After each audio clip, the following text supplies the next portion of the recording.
الحمد لله رب العالمين والصلاة والسلام على رسوله الكريم وعلى آله وأصحابه أجمعين. أعوذ بالله من الشيطان الرجيم. بسم الله الرحمن الرحيم. الحج أشهر معلومات فمن فرض فيهن الحج فلا رفث ولا فسوق ولا جدال في الحج وما تفعلوا من خير يعلمه الله وتزودوا فإن خير الزاد التقوى واتقون يا أولي الألباب. سورہ بقرہ کی 197 نمبر کی آیت ہے.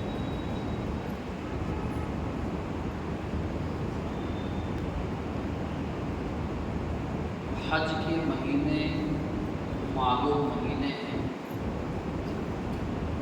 تو جو بھی ان مقررہ دنوں میں حج کا ارادہ کرے تو اسے چاہیے کہ حج کے دوران نہ بیوی کے قریب جائے، نہ کوئی برائی کا کام کرے اور نہ لڑائی جھگڑا کرے، اور جو نیک کاموں میں تم لگے رہو گے تو اللہ تعالیٰ کو معلوم ہے. بس سفر کے سامان کے ساتھ میں نکل جایا کرو، اور سب سے اچھا سامان تو پرہیزگاری ہے، اور عقل مند لوگوں کو مجھ سے ہی ڈرنا چاہیے. یہ ذی قعدہ کا مہینہ چل رہا ہے. رمضان، اس کے بعد شوال، اس کے بعد ذی قعدہ. یہ 11واں مہینہ ہے اسلامی مہینوں کا، اور اس کے بعد ذی الحجہ ہے جو اسلامی مہینوں کا آخری مہینہ ہے اسلامی سال. تو آنے والے مہینے میں ایک بڑا عمل حج کے طور پر بندے مومن جن کو اللہ تعالیٰ نے اپنے گھر تک پہنچنے کی استطاعت دی ہے، جیسے یعنی سورہ آل عمران میں ہی اللہ نے ارشاد فرمایا کہ وَلِلَّهِ عَلَى النَّاسِ حِجُّ الْبَيْتِ مَنِ اسْتَطَاعَ إِلَيْهِ سَبِيلًا. اور اللہ کا یہ حق ہے لوگوں پر، فرض ہے کہ جو کوئی یہاں اس گھر تک پہنچنے کی طاقت رکھے وہ بیت اللہ کے حج کے لیے ضرور حاضر ہو. تو اس آیت میں یہ ہے کہ جو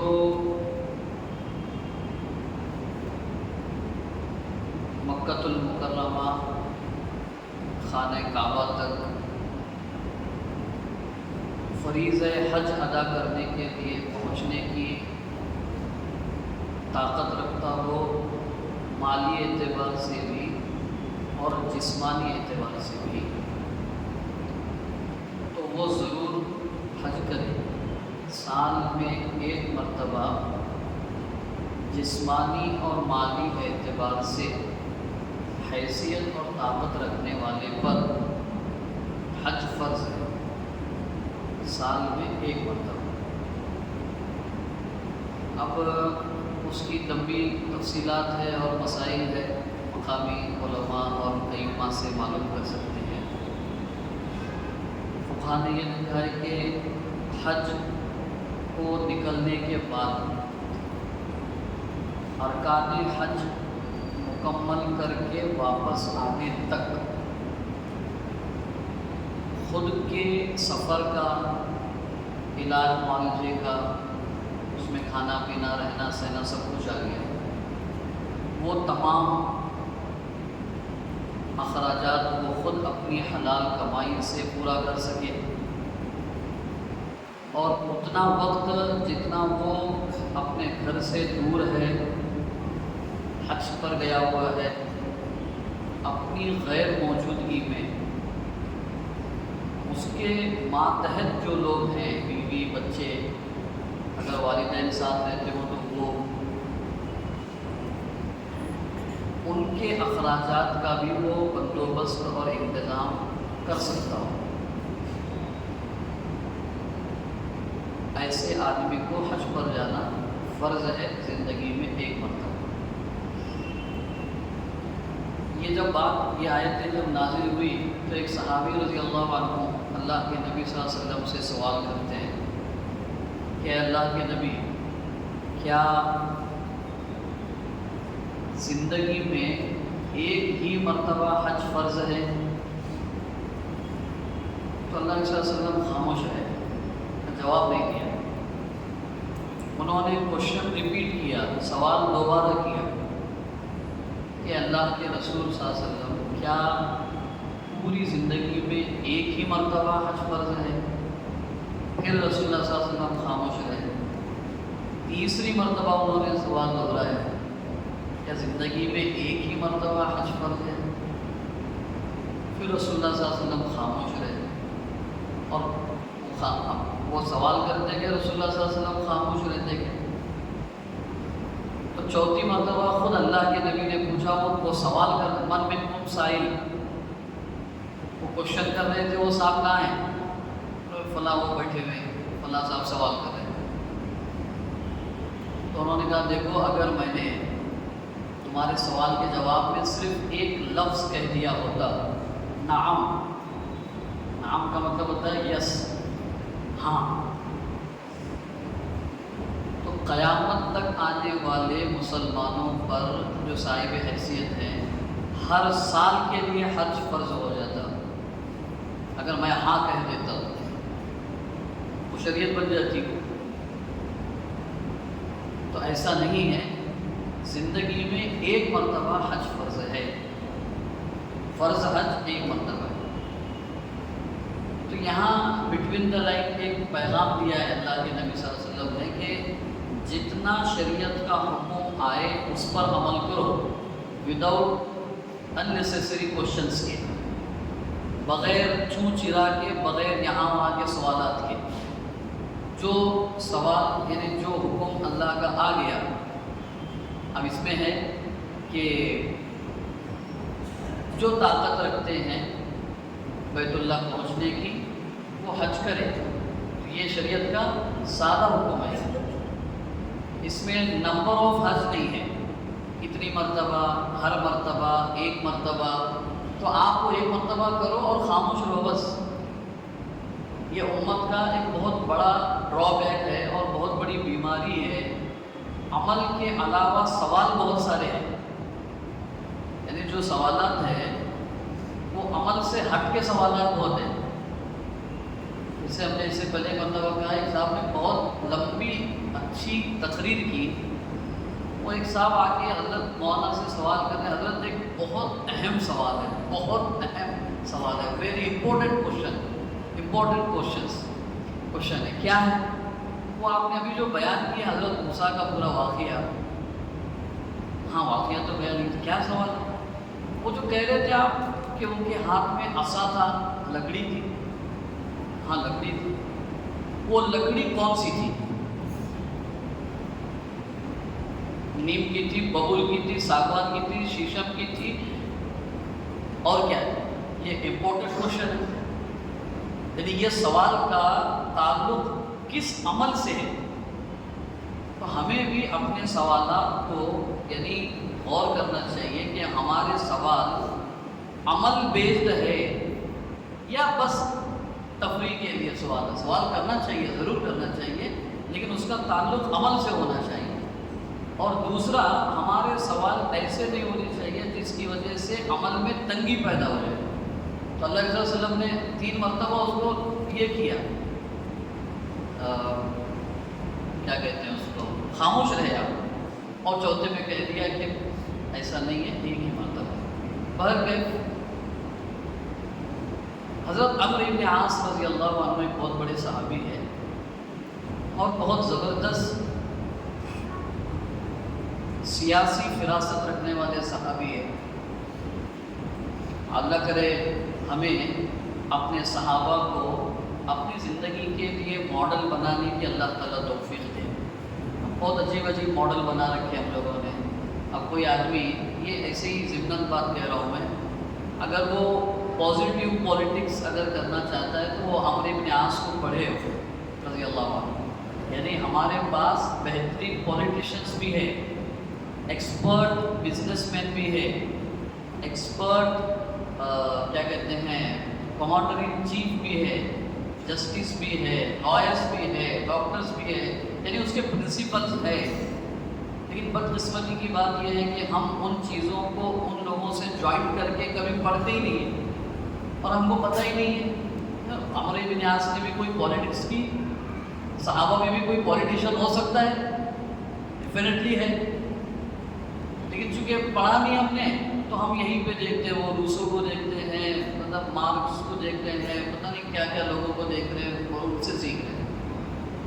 تو تاریخ میں اللہ کے نبی صلی اللہ علیہ وسلم نے ایک بہت بڑے برٹش رائٹر ہے، انہوں نے کہا کہ محمد صلی اللہ علیہ وسلم سچے پیغمبر ہے، اس کی ایک نشانی یہ ہے کہ انہوں نے اپنے فالوورز میں جو لوگ چھوڑے ہیں اس میں ہر آدمی اپنے فیلڈ کا ایکسپرٹ ہے۔ یہ رسول اللہ صلی اللہ علیہ وسلم کے سچے نبی ہونے کی پہچان ہے۔ ایک برٹش رائٹر نان مسلم لکھ رہا ہے اور ہم سوئے ہوئے ہیں، ہم کو معلوم بھی نہیں ہے، نہ ہم نے پڑھا نہ پڑھا ہے، سنا نہ سنا ہے۔ یہ عمرو بن عاص رضی اللہ عنہ اللہ کے نبی صلی اللہ علیہ وسلم سے کہہ رہے ہیں میں چاہتا ہوں کہ اللہ کے نبی میں اسلام قبول کروں، آپ ہاتھ بڑھائیے، ہاتھ بیعت کروں میں اسلام کی۔ تو اللہ کے نبی صلی اللہ علیہ وسلم نے ہاتھ بڑھایا ان کے آگے، تو حضرت عمرو بن عاص نے جو آگے ہاتھ بڑھایا تھا کہ آپ ہاتھ بڑھائیے میں بھی آپ کے ہاتھ پہ بیعت کروں، تو اللہ کے نبی صلی اللہ علیہ وسلم نے ہاتھ بڑھایا تو حضرت عمرو بن عاص نے ہاتھ واپس لے لی۔ اللہ کے نبی نے فرمایا عمرو کیا بات ہے، تم نے کہا کہ ہاتھ آگے دیجیے تاکہ میں اسلام کی قبولیت کی آپ کے ہاتھ پر بیعت کروں، اور جب میں نے ہاتھ بڑھایا تو تم نے واپس لے لیا ہاتھ، کیا بات ہے؟ تو کہا کہ میں اسلام قبول کرنا چاہتا ہوں لیکن ایک شرط ہے میری، یا ایک کنڈیشن ہے، یا میرا ایک سوال ہے۔ تو کیا سوال ہے؟ کیا میں اسلام قبول کرنے کے بعد میرے اسلام سے پہلے کے جو زندگی تھی میری اس میں جو میں نے گناہ اور اللہ کی نافرمانیاں کی ہیں وہ باقی رہے گی یا معاف کر دی جائے گی؟ اس وقت اللہ کے نبی نے فرمایا عمرو الاسلام یہدم ما کان قبلہ والہجرۃ تہدم ما کان قبلہ والحج یہدم ما کان قبلہ۔ اس لیے میں نے یہ حدیث رکھی آپ کے سامنے، اسلام اپنے پہلے کے تمام گناہوں کو منہدم کر دیتا ہے، صاف کر دیتا ہے۔ ہجرت اپنے پہلے کے یعنی ہجرت سے پہلے کے گناہوں کو معاف کر دیتی ہے، حج اپنے سے پہلے کیے گئے تمام گناہوں سے حج کرنے والوں کو معاف کر دیتا ہے۔ اللہ کے نبی صلی اللہ علیہ وسلم نے فرمایا جس نے ایسا حج کیا جس میں فلا رفث ولا فسوق ولا جدال، یہ جو تین باتیں بتائی، تین چیزیں حج میں نہیں کرنا ہے، اس سے بچا رہا اور پورے ادب اور پورے احترام اور پورے اس کے تقاضوں کے ساتھ جس نے حج کیا، رجع کیوم ولدتہ امہ، یہ مسلم شریف کی روایت ہے، وہ حج سے اپنے اہل و عیال کی طرف، اپنے وطن کی طرف ایسا لوٹتا ہے جیسے کہ اسے آج ہی اس کی ماں نے جنا ہے، یعنی اس کے اوپر ایک بھی گناہ نہیں رہتا ہے، اللہ تعالیٰ اس کے گناہوں کو معاف کر دیتے ہیں۔ یہ حج کی فضیلت اور اس کی عظمت ہے۔ حج کے سلسلے میں آج آپ حضرات کے سامنے اس کے اسباب کیا ہے، حج سے پیغام کیا ہے حج پر جانے والوں کے لیے اور جو حج پہ نہیں جانے والے ہیں ان کے لیے۔ تقریباً جو ہے 200 سے 250 کروڑ مسلمانوں کی آبادی میں ایک 50 لاکھ یا 1 کروڑ لوگ میکسیمم جو ہے حج کو جاتے ہوں، آس پاس 50 سے 1 کروڑ کے بیچ میں۔ تو یہ باقی جو مسلمان ہیں جو اپنی اپنی جگہوں پر ہیں ان کے لیے حج کا پیغام کیا ہے، اور خود جو حج پر پہنچنے والے ہیں ان کے لیے لیے کیا ہے، اس پر کچھ باتیں رکھنی ہیں۔ حج کا سب سے پہلا پیغام وہ ہے عقیدہ توحید کی یاد دہانی، یعنی اللہ کو ایک ماننے کا جو عقیدہ ہے اس کو مکۃ المکرمہ، خانہ کعبہ، عرفات، مزدلفہ، منا، رمیۂ جمرات، قربانی، جہاں جہاں حاجی پہنچتا ہے وہاں پہنچ کر ایک پہلا پیغام حج کا یہ ہے کہ ایک اللہ کے فرما بردار بنو۔ یہ جو لبیک اللہم لبیک لا شریک لک لبیک ان الحمد والنعمت لک والملک لا شریک لک، اے اللہ ہم حاضر ہیں تیرے پاس، میں حاضر ہوا، میں آ گیا، میں تیرے سامنے حاضر ہوا، لا شریک لک، تیرا کوئی شریک نہیں ہے، تو اکیلا پوری کائنات کا خالق، مالک اور رب ہے، پیدا کرنے والا، اونرشپ تیرے پاس ہے، اور اس تمام کو مینیج کرنے والا اور ان تمام کی ضروریات کو پورا کرنے والا تو ہی ہے۔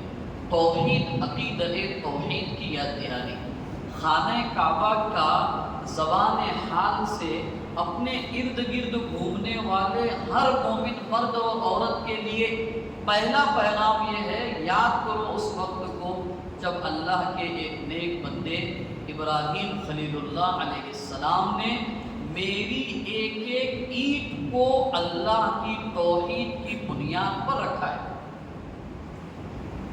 ان اول بیت وضع للناس للذی ببکۃ مبارک وہدی للعالمین، دنیا میں آسمان کے نیچے زمین کے اوپر پہلا گھر جو واحد اللہ کی عبادت کے لیے بنایا گیا وہ گھر ہے جو مکہ شہر میں ہے۔ اس کو قرآن مجید نے مکہ کا لفظ استعمال کیا ہے، مکہ میم سے ہے، مکہ شہر میم سے ہے، قرآن نے اس کو لفظ استعمال کیا ہے با سے بکہ۔ اس کی ایک خصوصیت یہ ہے، اس کو بکہ لفظ اس لیے اللہ تعالیٰ نے بتایا ہے، خانہ کعبہ کے پاس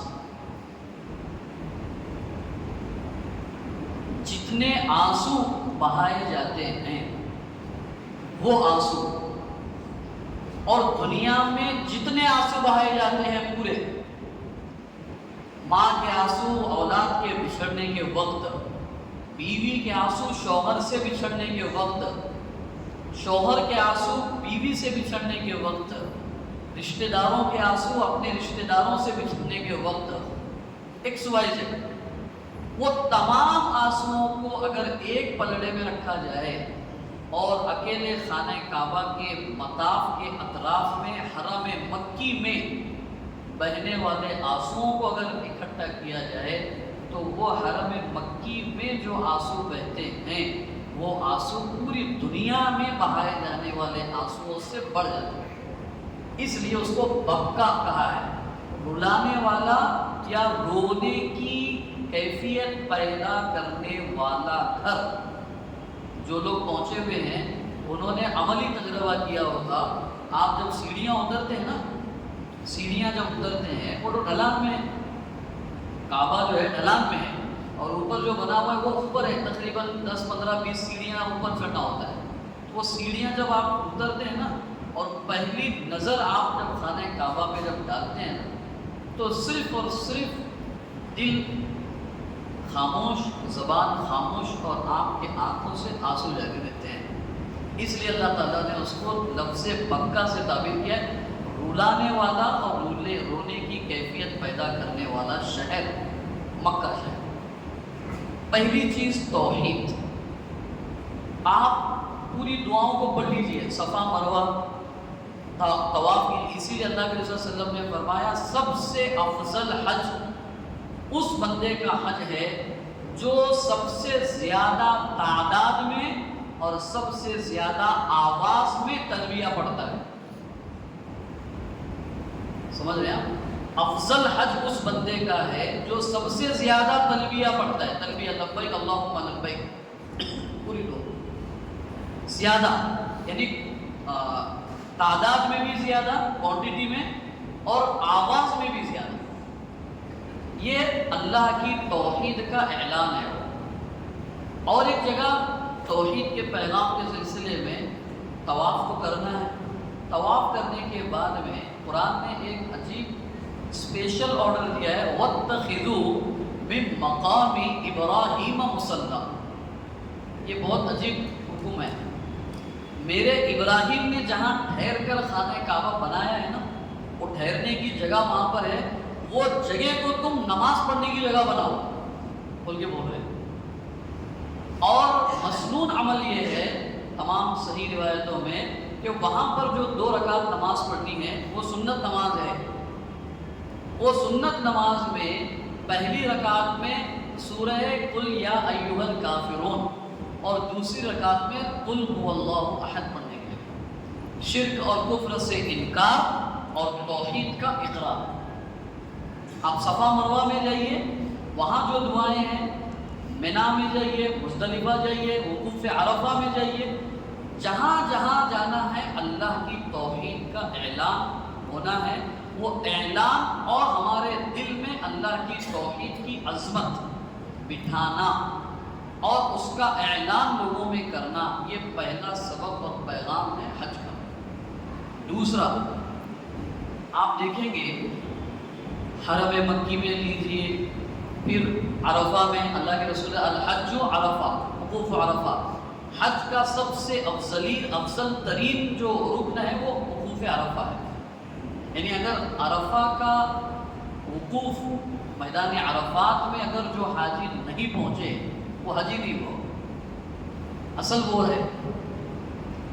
تو اللہ کے رسول یہ آپ وقوف عرفہ لیجئے، منا میں دیکھیے، مزدلفہ، قربانی کرنا، رمی جمرات، حرم مکی، یہ جتنے ارکان ہیں ہر جگہ ایک انسانوں کا ایک ڈھانٹے مارتا سمندر ہے. ہر جگہ 15 کلومیٹر کا وقفہ ہے مکے سے عرفات کا میدان.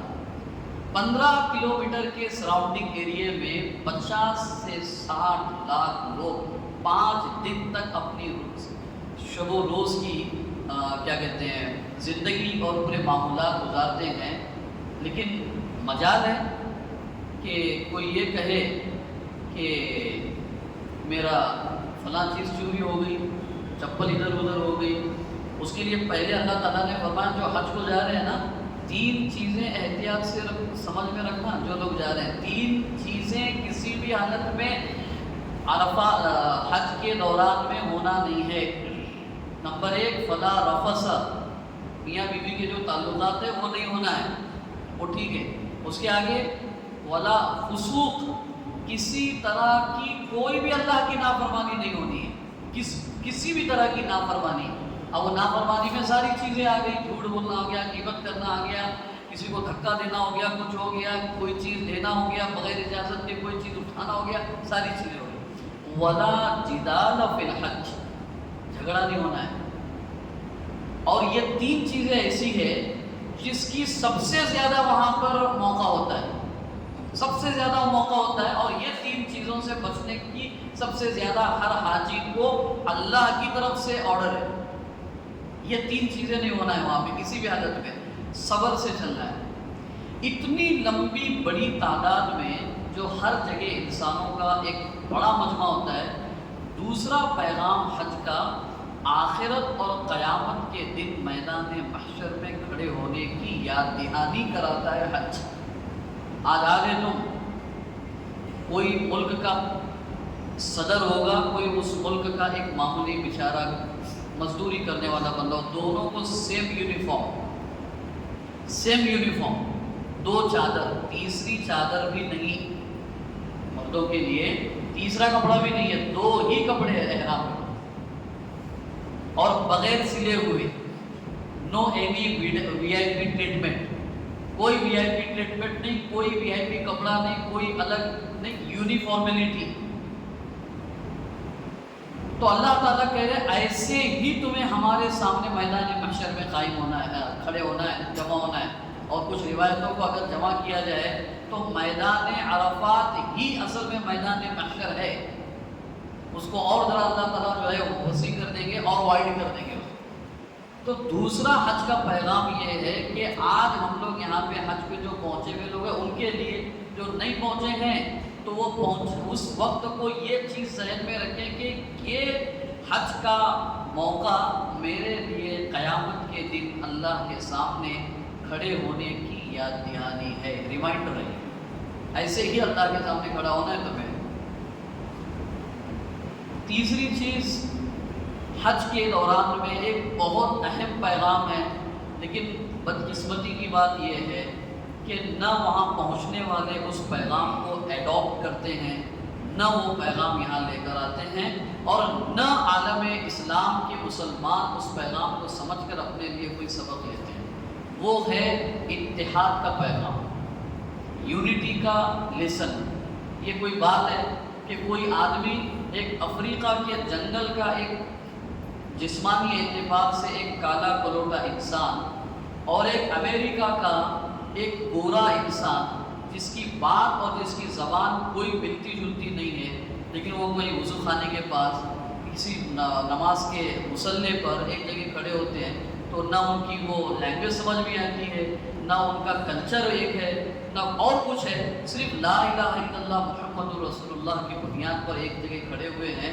وہ کچھ نہیں سمجھ، السلام علیکم ورحمۃ اللہ، السلام علیکم ورحمۃ اللہ، کہ اتنا جملہ وہ سامنے والا کہتا ہے تو وہ ایک دوسرے کو مسکرا کر جو باتیں یا جو اپنی فیلنگ ایک دوسرے کو ٹرانسفر کرتے ہیں، ایسی یونٹی دنیا کی کوئی قوم پیش نہیں کر سکتی ہے۔ اس کے نان مسلم لوگوں نے اس کا اقرار کیا ہوا ہے، لیکن جو وہاں جا کر ایک ہوتے ہیں، یہاں آ کر پھر لڑنے جھگڑنے لگتے ہیں، پھر میں میرا تیرا اس کا کرنے لگتے ہیں۔ تیسرا بڑا پیغام حج کا یہ ہے، اللہ کرے جانے والوں کو بھی اور جو نہیں پہنچے ہیں حج کے اس پیغام کو سمجھنے کی توفیق دے۔ یہ اتحاد کا پیغام دینے والا عمل ہے، یعنی تم جو کچھ اپنی جگہ پر ہو، اپنی جگہ پر جب اللہ کے دربار میں جب آ جاؤ تو تمہاری پہچان صرف یہ ہونی چاہیے تم اللہ کے بندے ہو، بڑا نہیں، چھوٹا نہیں، کالا نہیں، گورا نہیں، یہاں تک کہ وہاں پر تقسیم ختم کر دی، مرد نہیں، عورت نہیں، تم سب اللہ کے نزدیک ایک انسان کی حیثیت سے کھڑے ہوئے ہو۔ اتحاد کا پیغام۔ آخری چیز حج کے تعلق سے جو سمجھانے کی ہے اللہ تعالیٰ نے، وہ ہے ابراہیم علیہ السلام کی زندگی سے ملنے والے سبق کو یاد کرنا۔ آپ دیکھیے جتنے بھی ارکان ہیں، چاہے وہ کعبۃ اللہ کا طواف ہو، صفا مروہ کی سعی ہو، عرفات کے میدان میں رکنا ہو، مینا میں رکنا ہو، مزدلفہ مینا میں قربانی کرنی ہو، مزدلفہ جانا ہو، یہ سب کے سب حضرت ابراہیم علیہ السلام نے کیے ہوئے اعمال کی یاد دہانی ہے۔ اب وہ یاد کرنے کا کیا ہے؟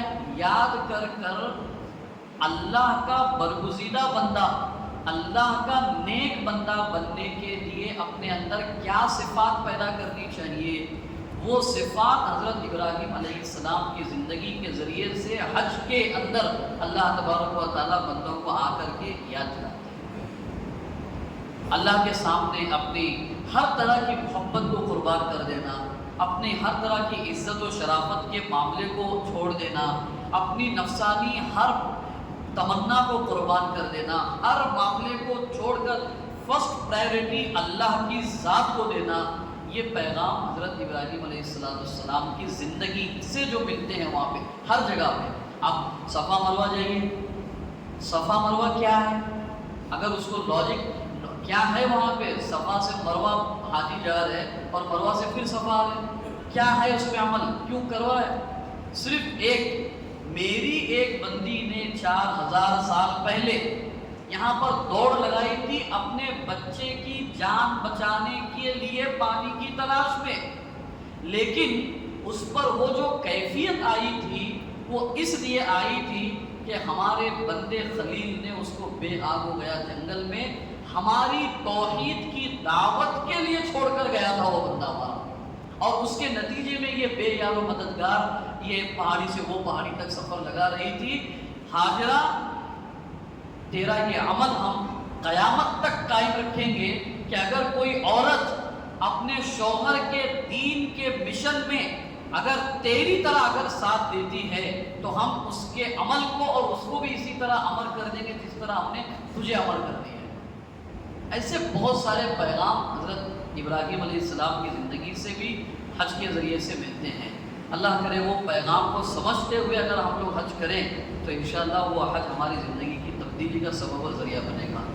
جو لوگ اس مرتبہ حج کو جا رہے ہیں انشاءاللہ آئندہ اور بھی کچھ خطبات میں اور باتیں آئے گی۔ دو باتیں ان حضرات کی خدمت میں آج حضرات عرض کر دی ہیں۔ آپ حضرات نے ارادہ کیا، آپ کے نمبر لگ گئے، آپ کا سب کچھ ہو گیا۔ پہلا کام یہ ہے کہ اب آپ کے پیچھے شیطان بھی تیار ہو گیا۔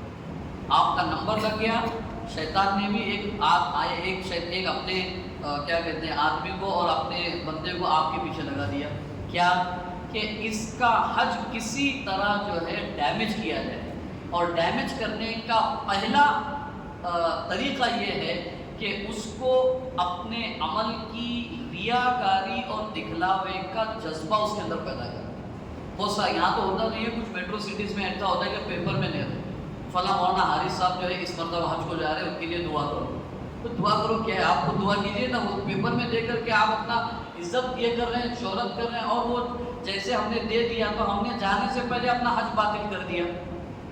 وہ تو اخلاص کا مرکز ہے، وہ توحید کا مرکز ہے، دعاؤں کی قبولیت کا مرکز ہے، اس سے پہلے ریاکاری کے ذریعے سے ہم نے اس کو برباد کر دیا۔ تو پہلا کام تو یہ ہے کہ ریاکاری کو کسی بھی طور پر اپنے اس عمل کے درمیان میں آنے نہ دیں۔ نمبر دو، جب وہاں پر پہنچے، وہاں پر پہنچنے کے بعد قرآن نے ایک بات بتائی ہے، فَإِذَا قَضَيْتُم مَنَاسِكَكُمْ فَاذْكُرُوا اللَّهَ كَذِكْرِكُمْ۔ ہمارے صبح و شام، ہمارا ہر لمحہ، ہمارا ہر سیکنڈ، ہر منٹ اللہ کی بڑائی اور اللہ کے ذکر میں گزرنا چاہیے۔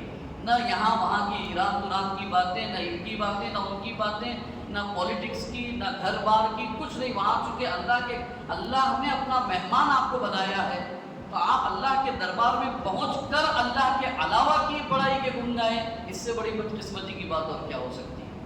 کوشش دوسرا یہ ہونا چاہیے کہ جتنا وقت وہاں پر ملے زیادہ سے زیادہ پورا وقت اللہ کی یاد میں گزارنا چاہیے۔ انشاءاللہ آئندہ خطبات میں بھی اسی سلسلے سے اور کچھ خوشحالی آتی رہے گی، وہ آتی رہے گی۔ اللہ پاک آپ کو مجھے اس اہم فریضے کو اس کی روح کے ساتھ ادا کرنے کی توفیق عطا فرمائے۔ وآخر دعوانا الحمدللہ رب العالمین۔